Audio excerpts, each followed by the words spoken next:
Assalamu alaikum wa rahmatullahi wa barakatuh. Welcome to all our brothers and sisters, the boys and girls watching Inspirate, the show that is here to inspire you, to guide you, to empower you, to provide you hope in a world where there's a lot of anxiety, there's a lot of darkness, there is a lot of pain. It is our pure intention to bring you aspirational people that are sharing their own journeys, to bring their authenticity out, so that you out there, wherever you are, whatever you're going through, can learn, can embrace what is being shared, and through that, get onto your journey of bringing out your innermost power. On that note, today we talk of something that really grapples us, that really limits us. This thing called fear.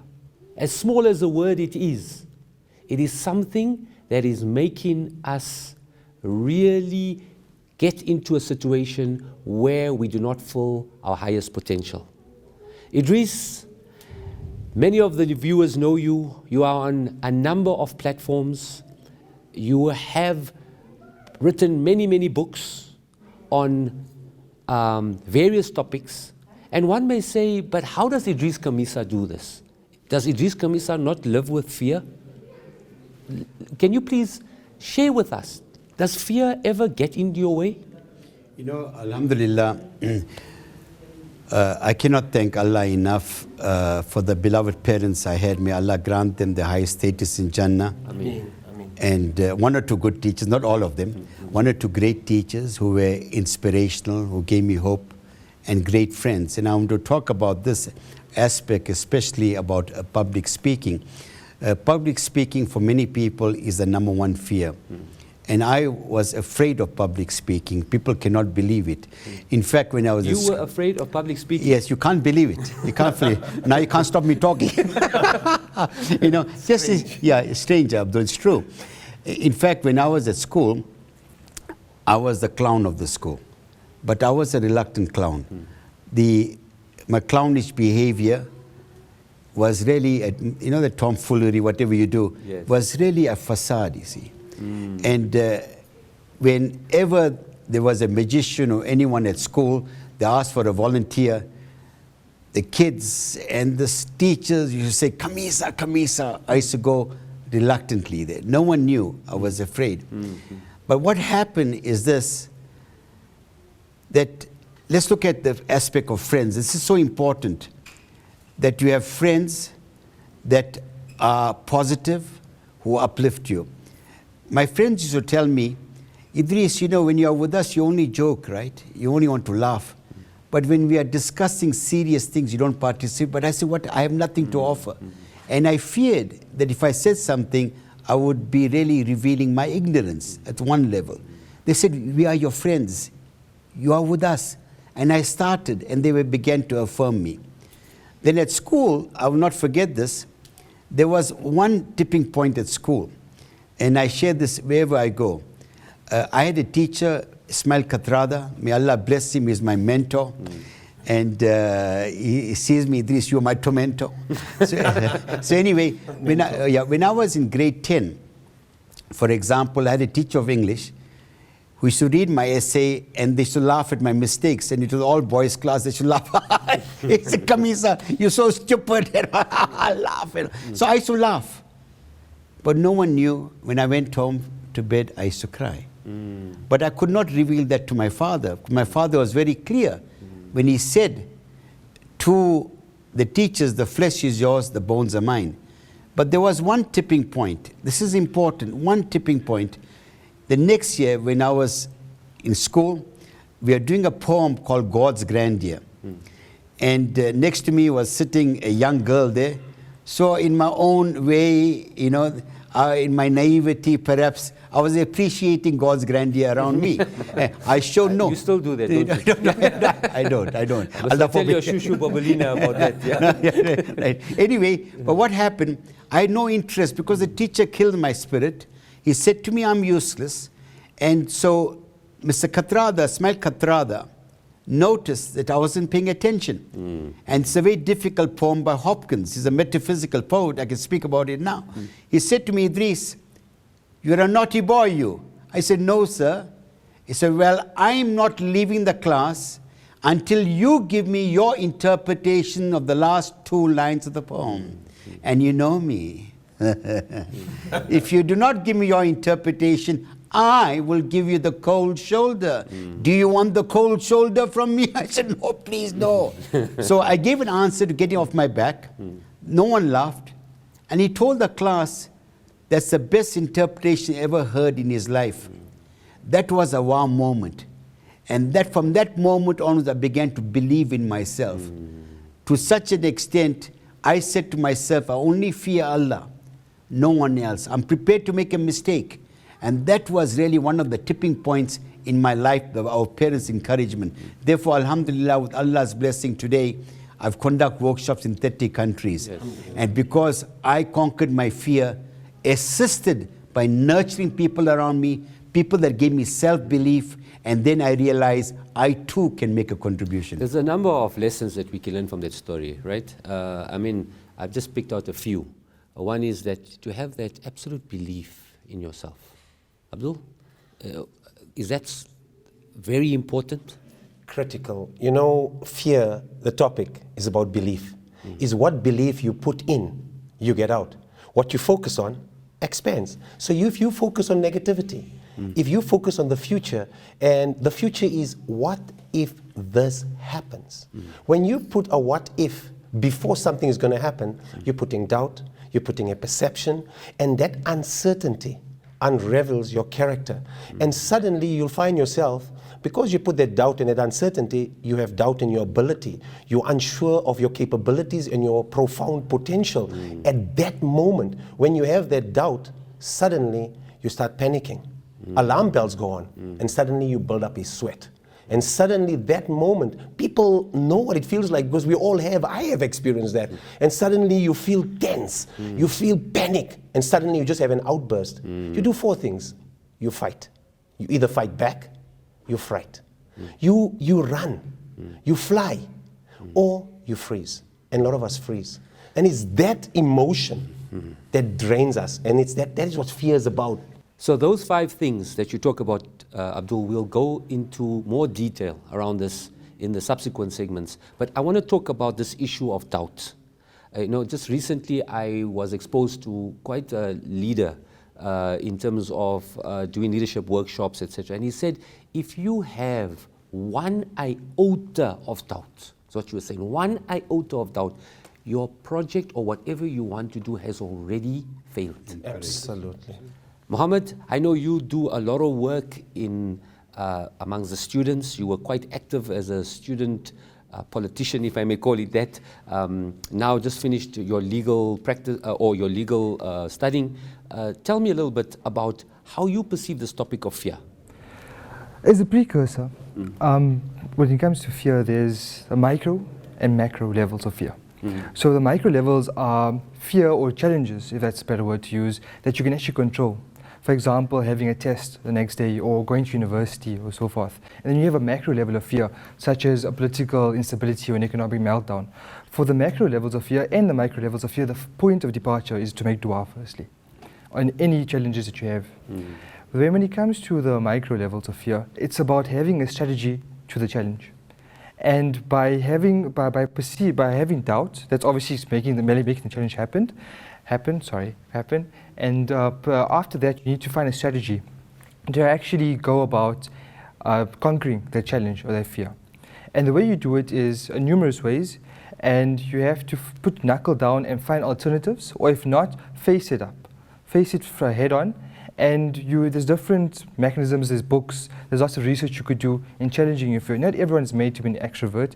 But if you're an introvert, you have to find those challenges and you have to find those mechanisms, and hopefully at the end of the day you'll be able to accomplish what you need to do at the end of the day. For example, coming back to Uncle Idris, what he was saying earlier, when he was younger, he had those challenges of being an extrovert in class and so forth. I had exactly the same. But what I've accomplished in life was all down to dua and all down to finding strategies in accomplishing what I wanted to do at the end of the day. And one mechanism I use personally is networking. By speaking to someone and speaking to many people, at the end of the day when you're standing in front of the same people and you had a one-on-one interaction with them, by standing in front of them, it became much more easier for me to actually interact with some of them, even though it's a major crowd in front of you. Okay, so as you can hear, there's a panel that is very passionate about the subject fear. It is a subject that needs to get into more details. We need to interrogate it. And after the break, we'll do exactly that. Stay tuned. Time is now. Time is now. Assalamu alaikum. To Inspirate, we're talking fear. And we're talking how fear can debilitate you or it can empower you. So, Abdul, tell me, let's first understand, before we say it can debilitate you or empower you, what are the different types of fears? Are they good fears? Are they bad fears? Are all fears bad? Definitely there's two types of fears. One is, a good fear is fear Allah, fear our Creator, fear our Lord. And you have hope in that kind of fear that when you do something because it's your beloved, you do it, and if you do something with doubt and uncertainty and wrong, you have fear of what is the outcome. So that fear is a good fear, but that fear is linked with hope. And the other fear is fear of anxiety, of trauma, of clear doubt where you're unsure of your total potential. And that fear is a negative fear, is where a beautiful acronym is FEAR, face everything and run. And when you do that, it's a negative fear. The positive part of it is face everything and respond. So the negative fears are, people have fears of snakes, people have fear of darkness, people have fear of the unseen, people have fear of something which is, always, and I said earlier, it's WI, what if this happens? What if that happens? And that fear is a doubtful fear because now you're limiting yourself and your belief. In fact, you know what Abdul is saying, lots of our fears is more the figment of our imagination. And is one. Secondly, you have different kinds of fears, as he indicated. There was one person who was a pious individual, and someone said to him, we are surprised that you never eat from the same plate as your mother. He said, but look at what his answer was. He said, my fear is, Allah forbid, that if I were to choose a particular morsel, I fear if my mother was looking at the same morsel, I didn't want to hurt her. You know what I'm saying? That kind of fear. It's a love for his mother. Love for his mother. So in the fear of Allah, you say, I fear if I do this, I'm going to hurt someone's feeling, right? And there's, for example, a friend of mine, he told me this poignant story, and I was quite emotional about it. He said to me that we were performing Umrah in the penultimate circumambulation of the Kaaba. He said to me, Idris, I got cancer. You, my family, I'll tell you. He's from the UK. I started crying. So don't cry. I got a story to tell. So he said to me, when his physician told him he's got cancer, he told the physician, give me 2 minutes. He said he read 2 rakat shukriya salat, thanking Allah for his life. Then he wanted advice from his spiritual mentor, was Hafiz Umar, from Yemen. And he said his answer, Habib Umar, yes. His answer changed everything. His answer was to him, remember this, there is a cure for everything except fear. Do not surrender to your fear, but surrender to Allah. You understand? When you see Allah as a supreme, then You will not be worried about your vanity, what other people feel about me, long as you're not hurting their feelings, you know. So that, in essence, is the antithesis of fear. Correct. Absolutely. Is that love for Allah, right? That faith, that yaqeen that we have, that is the crux of it in terms of an antithesis to fear. Muhammad, from your perspective, being a young boy facing the world today, looking at it also from a youngster's lens, right? There's so many different opportunities, yet at the same time, as we know, if you just look at mainstream media, there is this indoctrination of fear. We cannot deny that. If there is this issue of, if I don't do this, then repercussions for it. If I don't live up to a certain image that the world wants you to be, then I may not be accepted. So those fears start playing to get you into a world of maybe consumerism and material. How do you view it from maybe the voice also of the young and aspirant? Well, as was said by Mr. Manak earlier, there's good fears and there's bad fears. And from a social media context, there's this word or acronym that came out, it's called FOMO. Yes. Fear of missing out. Yes. Now, we would look upon it and we would I laugh learned that about from my kids, by the way. Yeah.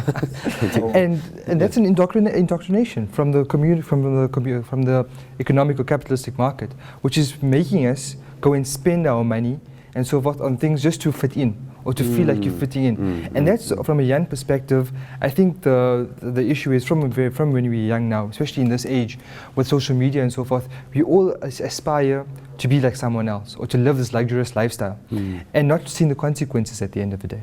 You see, from what is being said, this is you asked me about fear. This is my gravest concern. Allah forbid, because of your fears, be it real, imagine, or the figment of the imagination, you are not able to unleash your full potential. You're leading a secondary life, a shadow of yourself, because of your concerns that you have. That's my very, very grave concern. For example, were it not for the fear that I unleash, I'm able to do a lot more things than I've done previously. That's one level. The second important level, and I think this is also a fundamental, you need to have a good mentor, someone that can guide you along. And I was surprised the other day, I normally show this to people in my workshops. There is a lady, her name is Jenny Cox. She's got no arms, but she's a certified pilot. No arms, certified pilot.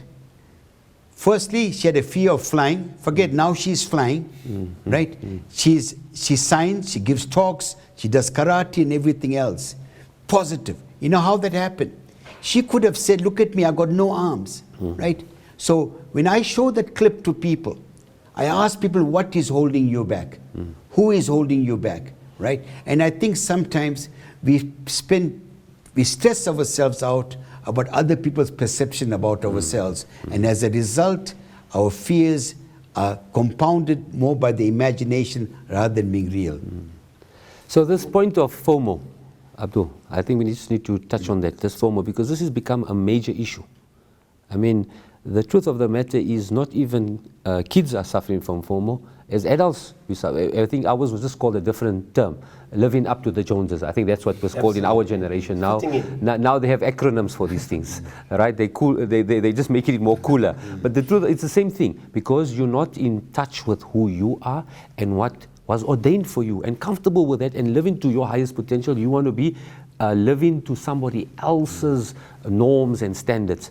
Abdul, how would you see that? Absolutely. You know, when you are not your unique self, when you are not your true authentic self, you haven't got a purpose in life. You are following someone else's purpose and someone else's vision. By you endorsing other people's way of life, you are not allowing yourself in that way that you are fitting in like the Joneses. You are doing the things that others want you to do. The key is to cut out this noise. This FOMO I look at as false evidence appearing real. And that's what fear is. It's not true. It is people that put this in front of you and say, I'm handing you this, and then you suddenly embrace it. You have a right. Stop. And I mean, social media also plays a big role. I mean, that we cannot Influences you. deny that, right? I mean, you're sitting there, a guy was telling me, you're sitting on a beautiful beach somewhere, and you looking at your social media and you see somebody else's life, and now you already go into anxiety because you wish you could live their life. So then there's this fear that you don't have enough. There's a scarcity that comes in. Oh, that person's living a better life, so now I should be earning more. So now you start having problems in your marriage because you start talking of financial issues, hoping that you could be like the other person. You know what, that's the painful reality, the sad reality is the people are you interacting with are your virtual friends, not your real friends, number one, right? Secondly, social media, if it's out of control, it feeds your vanity. And you find that you want to project the best kind of image. And what happens, you've gone for a holiday, enjoy it, but you're more concerned about, showing it to someone else, to say, look at me, I'm cool, I'm cool, but you don't know she's crying herself to sleep. It's true. And the psychological issues, the pressure today, 24 hours a day. You send a post, you want to know how many likes you've got. Right? Or that person likes me, so I'll like all her posts also. This side goes. And really it is something, it's a cycle that perpetuates itself. But the bottom line is this. I think, for parents and educators, we must make everyone realize the possibilities they have. They need to find their own particular niche. You may not be a parachutist, but the same parachutist, you ask him to say a few words, he's paralyzed with fear. Find out what you can do and unleash your potential. So let's look at how we can overcome this paralysis of fear as we go into the next segment after the break. Time is now. Time is now. Welcome back to Inspirate, the show that inspires you, that empowers you, that makes you unleash your potential. We're talking fear. And how does that block you from unleashing your potential? Abdul, when people watch you, Abdul, you're quite out there. You're quite a public persona. I remember as a child watching this Abdul Manak at the Wanderers. Oh my God. You remember that day? Absolutely. Right, at the old Transvaal. Correct. I think it was Clive My Rice was debut. your captain, was he? Yes, it was. I think Roy Pina was there. There was Clive Rice. There was a whole group of the cricketers that passed where We I all was. watched, because why? It was the first time a person of color got out there, broke his fears, and stood there amongst the greats. And we all were rooting for you, Abdul. We still today root for you in various other ways. Now one may look at it and say, but this boy has no fear. You tell me, and maybe take us through that story. I'll set the scene. And then you're right, it was one of the cricketers selected to play for, just so the apartheid and unification took place. There was a friendly at Centurion Park. I played and I got 5 wickets, Mendy, Yachat and all the great cricketers I got some wickets. The next day, we played in a Benson and Hedges game where 30,000 people at the Wanderers. And alhamdulillah, a dream is... It's like a one-day match, right? It's a one-day match, a 50-over game. And the dream is to play at the Wanderers in front of this. And being the first, alhamdulillah, it was... I thank Allah subhanahu wa ta'ala for that opportunity. But somehow the opportunity turned into failure. And fear, I link it to failure, and people judge you on your failure of what happened and judge you on that basis. On the day, I recall prior to that, and just to build up to that, while I was practicing, Alan Curry came to me and he says, Abdul, you're bowling in swing, I want you to bowl out swing. So suddenly I hear someone from a different background who is my coach telling me what to do. What I know what to do, I try and do something different. I try some skill to empower myself that I must listen to the coach, because I just come from a non-white cricket and I knew what to do, but here's someone who's telling me who's at the Wanderers, and so I started listening to him. And I tried practicing, and on the day, I was given the ball, and the first ball was an in-swinger, but it went that way, outside leg stump, so it was a wide. And the second ball, I bowled again, it was wide. Now the captain came to me and says, why don't you try an outswing? So I suddenly put the ball the other way, knowing what I had to do, instead of just adjusting the line, and I knew that was what I had to do, I suddenly, You know, I spoke about freeze. Freeze, yes. I yes, spoke about yes. freeze. I froze that moment. I thought this is the right thing to do. I've made a mistake. So let me follow the routine. Let me lean onto someone who I think knows, instead of trusting my own ability, trusting what I know best. And I suddenly started following him, and suddenly I started bowling the ball this way wide. So now I bowled 2 balls and both went wide on the off stump. Now suddenly I bowled 4 balls and not bowled 1 ball was on the wicket. So they say I was wide off the mark, and that's why they call me the wide person. Yeah. But nevertheless, that circumstance, that issue was something that I recall now. And if it wasn't for my freezing moment, not listening to other people, you know, and that was deemed as failure to failing on the big scene. But it was my biggest success, because if it wasn't for that moment, today I wouldn't be here sharing this with you, talking to you about fear, saying that, and going to schools, going to youngsters and saying, you can do it. Because when you fail, you actually learn, and someone told me this, when you're looking down, all you got to do is look up and you can rise up. Like he says, make dua. And when you turn and start believing that you can, it is that turnaround that life changes. That's and where the all faith of us comes in, can right? experience Yes. that. You know? In fact, I was going to ask you this question. You know, I can imagine your emotions. You know what you've been through. I mean, besides that, what other lessons have you learned from that experience? What do you think perhaps you could have done differently? I think if I look back, you know, and it's a beautiful thing, I call it fail, first attempt in learning. When you go through something, the key is, what I now know, is to be present. To not allow things outside you to affect you. Circumstances of a crowd, circumstances of what people say. You know you have a skill. Everyone has a God-given skill, a talent, something. And at that moment, cricket was my passion, my life. And I had to believe that what I knew was enough and worthy.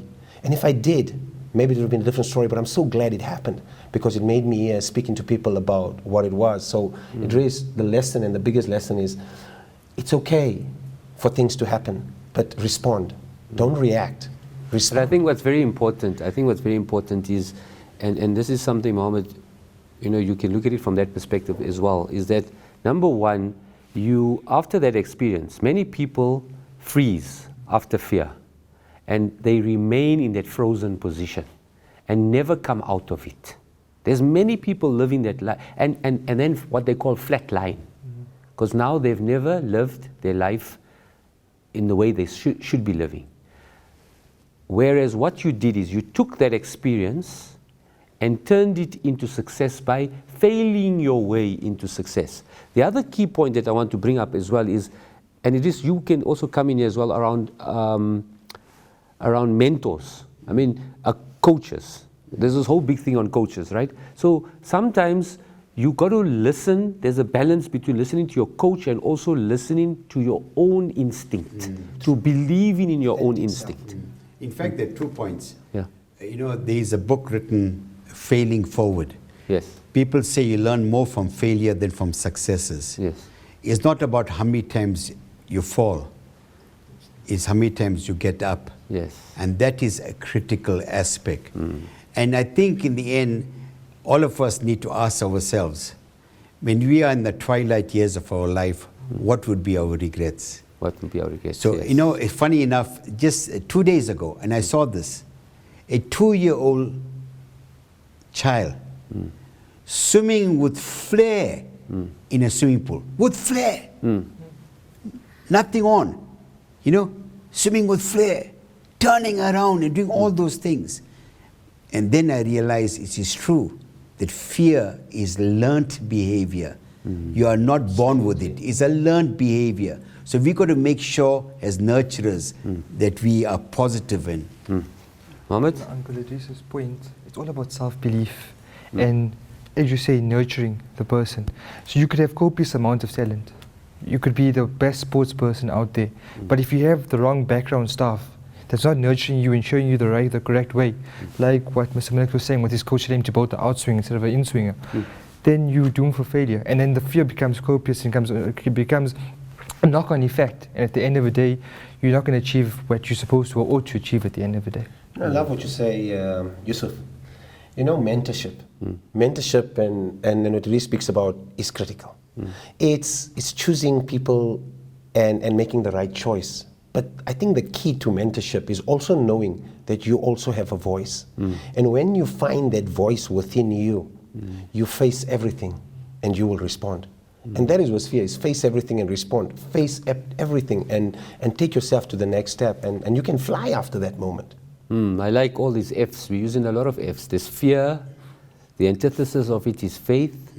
And when you get that, what happens is you fly. Freedom. Yes. And Right? FLY, fly, first love yourself. And look at that. It comes back to the belief. Yeah. Right? Yeah, it's a point, you see. The point is, once you conquer the fear, you are liberated. You are liberated. Yes. And it's a very important thing. Suddenly, the whole world is open to you. You know, and this is a very important thing. I think sometimes we have what you call sabotaging beliefs. Yes. I'm useless. We allow other people to opinions to circumscribe us. You know what? My dad said I'm useless. The schools are saying that. My friends are saying that. And as a result, except for that individual who is indomitable, he says, notwithstanding whatever you are saying, I'm going to do it. I will try it out. And suddenly, that person now becomes a leader. It's a mindset shift. Yes, so on that score, we've really delved into the depths of the discussion. It was a very powerful story shared to us by Abdul, and many lessons to be gleaned from the story. You know, the issue of not allowing fear to debilitate you, to block you from actually turning it into faith, turning it into freedom, turning it into liberation. And that's the critical element. So, at the last segment, after the break, we'll go down into some practical, and this is what I want to challenge you guys with now. As a viewer watching, whoever I may be, a little child watching this as well, I may be living with some fear. How can I be liberated? Give me some practical steps. After the break, we'll go down into the practical steps. Time is now. Time is now. Welcome back to Inspirate. We're talking fear, and we got into a lovely story. Abdul shared with us your raw, authentic self came out very strongly. But what I want to do now is, we spoke a lot about the subject, right? But let's get down to some practical levels.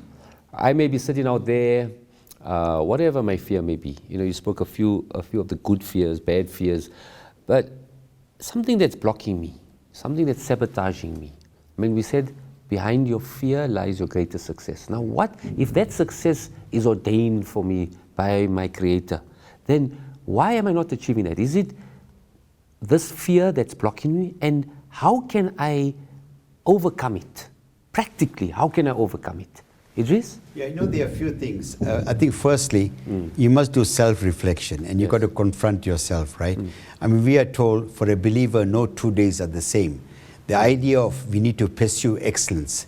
The other aspect is a believer is not stung by the same hole twice. That means you learn from your mistakes.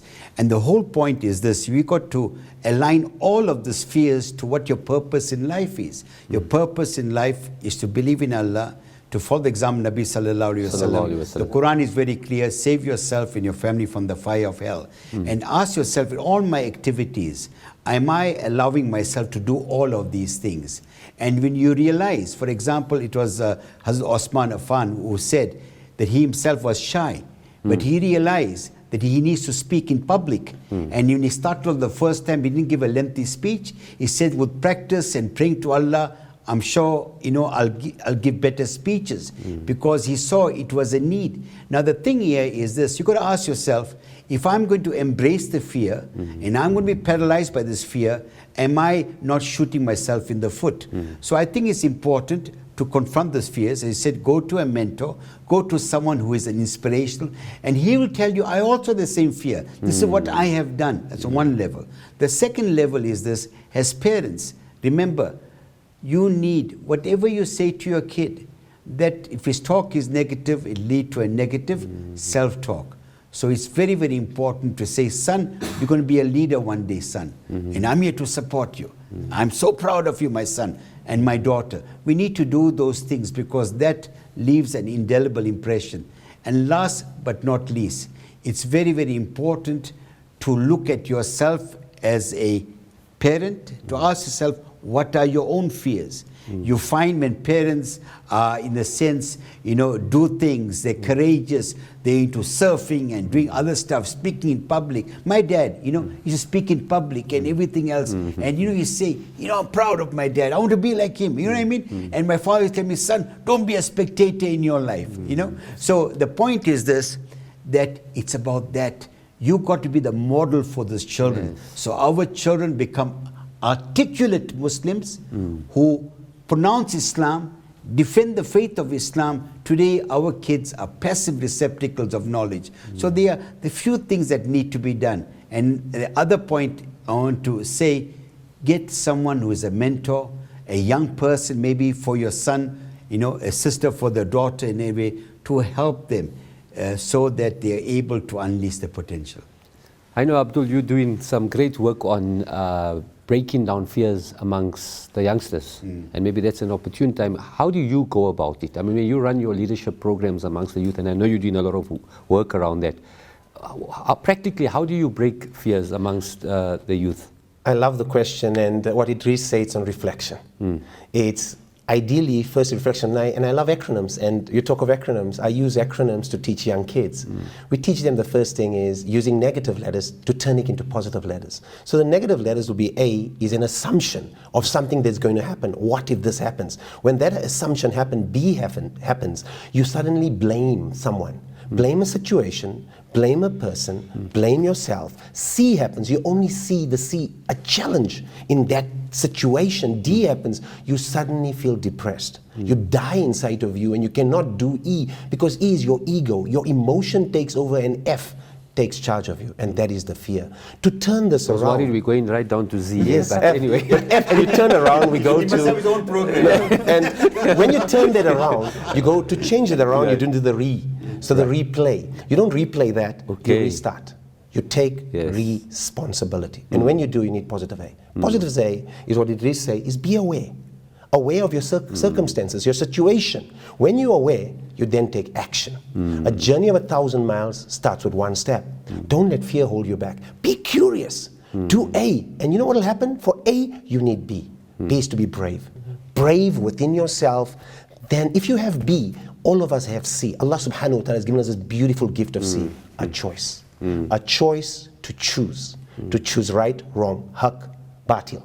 When you make the choice of light, you won't see darkness. You will see power, and that will give you E. D. D will take you to your dream, your destiny. And F is now you are free. And that is what you do. And lastly, it's with what you say, is then G is turn to God Almighty. Because show gratitude. And when you do, you could do anything. He has given us all unlimited power. And we are allowed to unleash that. And I see it in that, and that's what I teach young kids at schools when we go. Muhammad, we've changed our perspective on the alphabet after Abdul's most powerful. But importantly, what you're saying is you're turning a negative into positive. And isn't that the point? Is that fear can be your greatest savior, is what you said. When you had that incident at the Wanderers, you turned that into a positive. It was your greatest blessing. So you can turn darkness into light, into positivity. With regard to a practical aspect, my greatest fear when I was in matric was to get into university. Right. I wasn't doing very well academically. My marks were really low. So what I did was, it was very cloudy. Just getting to university, there was no precise A, B, C, D on how to get to university. So the mechanism I used was, I sat down and I said, this is the subjects I have. I broke it each down. This is what I need to do in every subject, and this is what I need to achieve to get there, so I don't have to get this fear in my life. And what it was, I went for the execution. You sat down, you conceptualize it, you have a method on how you're going to conquer this fear. And if you go out there, you follow it to the best of your ability. With the help of the Almighty, inshallah, you'll be able to accomplish and achieve that fear. In fact, what's critical, Islam is about gradualism. Someone watching this program may say, you know what, they want to move from A to Z. And remember, you take small incremental steps. Yes. Success begets success. Yes. But the bottom line in all of this, you got to ask yourself, do you want to be a person of success or significance. There's a difference. At least we're on S now. Yes, yes, yeah. Yeah. No, in fact, when he stopped, like sugar. no, Sweetness now. no. When he said G, I said, okay, you talk about the H, right? Like, if you conquer your fear, you'll be in harmony with people, right? Then the I, you'll be able not only to be in harmony, instead of being a spectator, you'll be an inspiration to others. Yes. And the J is this: we tend to live life that are stressful. You become a little more jocular. Then the K, you'll find people who find kingship with you. Yes. And the L, people who might have loathed you before will begin to love you. Yes, yes. And the M, this is very important. You not only manage your fears, you're able to manage your life. And the N, people have a nexus and a connection with you. The O, it'll open new vistas for you. Yes. And P, people will gravitate towards you. Yeah. Right, P. What's the other one after P? I wanna go back. P. Yeah. No, P. Yeah, right. Q. Q. There'll be a Q of people, Wait, and you. So, I can go on there. So what I'm saying to you Right. is us to be positive. And He inspires us. where we'll end up is on the W, which is the wow. Wow. And that's what we ultimately want to live a life. No, the Z, you read the zenith of your life. The zenith of your life, alhamdulillah. Yeah. And isn't that our objective on this Absolutely. earth? Right? Is what are we here for? Is to be the best in this world and the best in the year after. You know, Yusuf, it's only one thing. If you give better than what you know you are capable of, unleash. Don't be afraid. Step into that greatness, and life can change. I want to speak to the young person. Right, right. My beloved daughter and son, I know sometimes you cry yourself to sleep. You may laugh with your friends, and sometimes you hope that you were like them, exuberant, flamboyant, laughing, and you put on this facade. You're not your true self, and you cry yourself to sleep. Please believe me, you too have something to offer. Whilst you are envying them, there are many people who might be envying you. Believe in yourself, turn to Allah. I promise you, you'll turn your fears, you'll transform your life. But you've got to start this journey. Begin with this journey, and I have no doubt you too will leave a legacy. On that hair-raising moment, the truth is we all have the potential within us. We all have the potential to make a success of our life. Whatever fear we are facing, and this has been shared by our panelists, there's so many ways we can overcome it. It's about being aware. It's about having firm belief in yourself that Allah has put you on this earth to be more than what you currently are, to fulfill your greatest potential. And that is the liberating, the freedom that comes with that. So on that score, from an Inspirate team, we encourage you, whatever those fears are, share it with us. Come onto our social media on the various platforms that are on the screen below and share that even with private messages if you wish to. There's teams out there that are there to help you. This is what we are as Inspirate. Besides the conversations that we have here, it's about practically being able to assist you so that we can be a more enlightened ummah, that an ummah that can help humanity come out of its darkness. Thank you from the Inspirate team, and we wish to see you on many other shows. Assalamu alaikum wa rahmatullahi wa barakatuh.